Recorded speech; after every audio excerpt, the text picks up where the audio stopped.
Hello, and welcome everyone to my review of Persona 4 Golden. What you're witnessing and experiencing is an absolute kaleidoscope of sights, shapes, and sounds. But before we dive into my review, I want to share with you my overall experience when I played Persona 4 Golden. If you want to skip to the talking points, there are timestamps in the description below. So this game came out in 2008 as Persona 4. Then, in 2012, Persona 4 Golden came out on the PS Vita as a more or less definitive version of the game, adding more features and some new characters, but didn't make its way to PC until 2020. I mean, I like anime in healthy doses. I owned a PlayStation 2 and 3 back then, still do actually, so I don't know how I missed this game. But for one reason or another, the game never made it onto my radar. I think the reason it flew under my radar was because I made the transition to PC gaming during this time, and well, it didn't come out onto Windows until 2020. Shortly after its PC release, I was talking with a friend. He had played this game before and was thinking of buying it on PC to play it again. My friend wasn't even trying to sell me on the game, but for some reason it stuck with me this time. Mine works in mysterious ways. So, this time, I finally got the game 8 years after its initial release. But I didn't feel like I was late to the party. The game has aged really well. Its gameplay, story, music, and artwork have all kept its luster.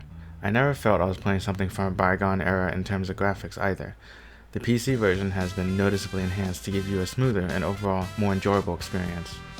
So overall, I very much enjoyed the game, and you'll see why.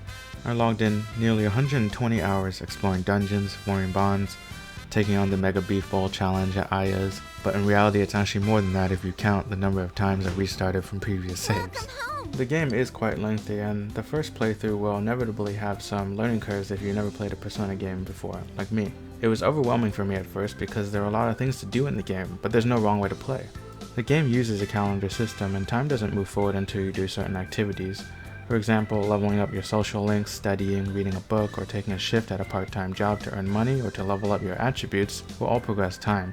Not everyone will be able to hang out with you every day, but most will have a set schedule, so how I managed my time was ultimately up to me.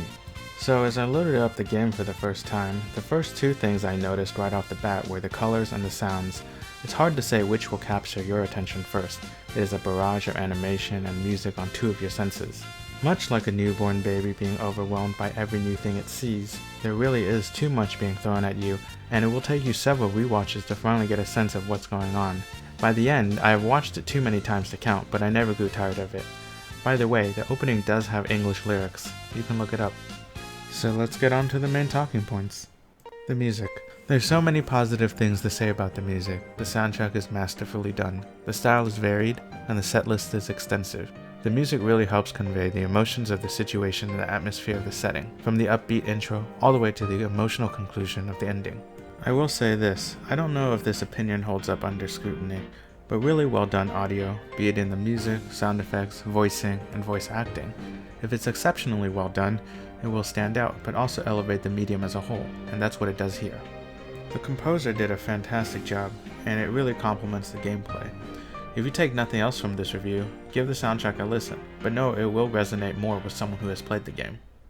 The English voice acting is exceptional. The first couple of hours of the game is fully voice acted and is captivating. The voicing really helps accentuate each character's personality and really brings it out to the forefront. The voice acting is expressive but not fake. I know you'll come to love each character as much as I have.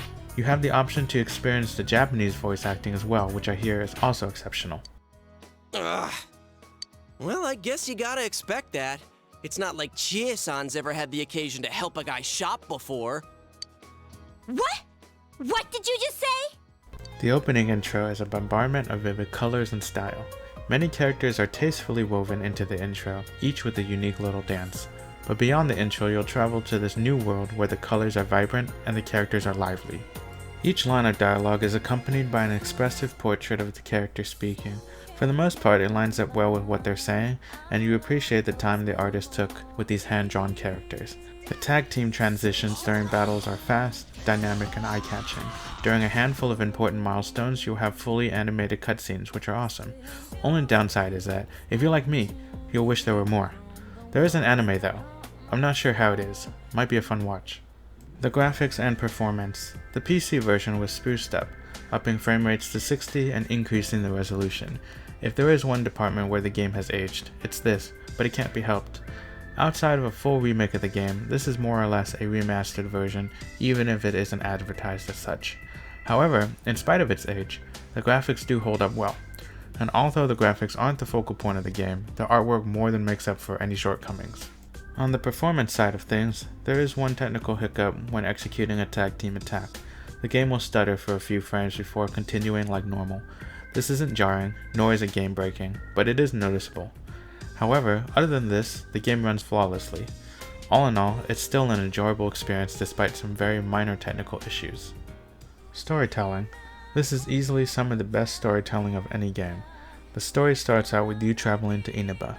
You are sent to live with your uncle Dojima that you haven't seen for years since you were a kid. On your way to his home where you'll be staying, you'll learn that he's the detective of the town, and you'll later get to meet your cousin, who is the sweetest girl in the whole world. But shortly after you arrive, there's been a murder, and your uncle is sent to investigate. As the story unfolds and you and this mystery inevitably become intertwined, you'll step into a world that is deceptively simple, but ultimately very deep with many layers to unravel. But for now, you're in a new town. You're a high schooler and you'll be going to a new school. You'll attend class, take exams, make new friends, and form relationships with classmates and people in town. A majority of the story will progress through interactions with your friends and townspeople. There is a lot of dialogue, but more importantly, it's well-written dialogue that feels natural. Your relationship with these people don't stop growing the moment you meet them, but rather continue to develop throughout the game, and that's part of what makes this game so great. You'll become invested in these characters, and you'll want to learn more about them, and you will absolutely be able to. They have their own flaws and insecurities, but the more time you spend with them, the more they will open up to you, and the more you will see them develop. The great thing about this game is that these side characters each have their own arc and journey, giving you the sense that they live their own full life, but also choose to spend time with you, making them dynamic and therefore more interesting than side characters from most other games. Some of them will accompany you till the end of the game, and hopefully when you reach the conclusion of this story, you'll see that the world is so much better with friends. Gameplay, combat, and controls. You arrive in Inaba in April, where you'll be attending school for the majority of the year.